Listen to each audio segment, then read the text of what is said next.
Now, let's say you have a table and you want to create a form that gives you all of the options to fill in data to populate the table. You can do that with just a click of a button. So imagine you have a list of store orders that automatically get populated usually, but maybe someone takes an order over the phone on your team. They need to be able to input the order manually. So they would need a form to fill out. If we look at this store orders table, to create a form, all you need to do is click the Create drop down in the top right and click Form. When you do that, a Zapier interface is created on your behalf.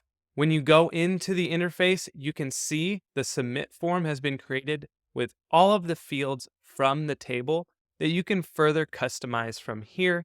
You can also see it's created some other views for you within this interface that can be shared out with your team.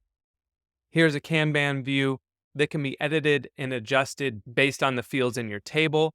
You can change the card title, and now you can see everything in a Kanban.